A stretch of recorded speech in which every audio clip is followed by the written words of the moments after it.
হ্যাঁ বেডি শপ দিবেন, বেডি শপ সমস্যা নাই, বেডি শপ দিবেন, টাকা দিব আমি, সমস্যা নাই।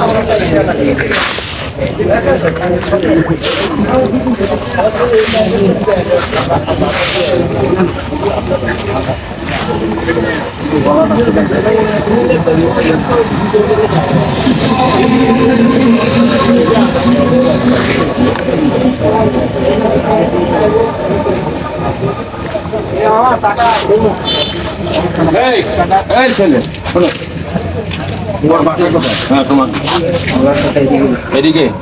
এই যে রাস্তায় ড্রেনের মধ্যে যে এটা ফেললা, এটা ভালো করলা? এই এগুলি বেরিয়ে ফেললা, এই ড্রেনটা নষ্ট জাম হয়ে যাবে। পানি বৃষ্টি হলে পানি আটকে যাবে, পানি থাকবে না পানি থাকবে, পানি আটকে যাবে, আটকে গেলে রাস্তায় পানি উঠবে। পানি তো যাইতেছে, যাইতেছে কই, যাবো কই, কোথায় যাবে? এগুলো দিয়ে তো সব আটকে গেছে, ওদিকে আটকে গেছে। এগুলা করো না, কারণ শহরটাকে পরিষ্কার পরিচ্ছন্ন রাখতে হবে। তুমি আমি যদি এভাবে যদি করি, সিটি কর্পোরেশন কোনোদিন একলা পারবে না কিছু করতে, হাজার চেষ্টা করবে।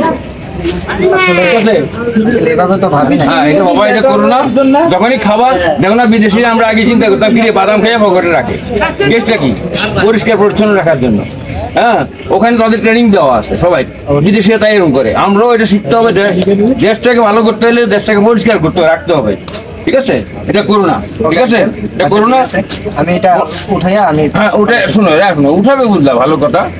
এটা এই শহরকে পরিষ্কার পরিচ্ছন্ন রাখার দায়িত্ব আমার, তোমার, সবাই।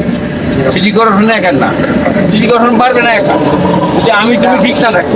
এটা তো আমাদের দায়িত্ব। হ্যাঁ, আমাদের দায়িত্ব, নৈতিক দায়িত্ব, হ্যাঁ। আমরা পরিষ্কার পরিচ্ছন্নতা রাখার জন্য হ্যাঁ, আমাদের নৈতিক তুমি দায়িত্ব। এটা কষ্ট করে বাবা, তুমি একটু ফেলে দাও। কি আপনারা কি বলছেন? আপনারা ঠিক বলছেন? আমি কি ঠিক বললাম? অন্যায় করছে। হ্যাঁ, অন্যায় করছে, হ্যাঁ অন্যায় করছে, তো এটা তুলে ফেলে দেন, বাস। ঠিক আছে, ওকে, থ্যাংক ইউ, ফেলে দাও, ফেলে দাও।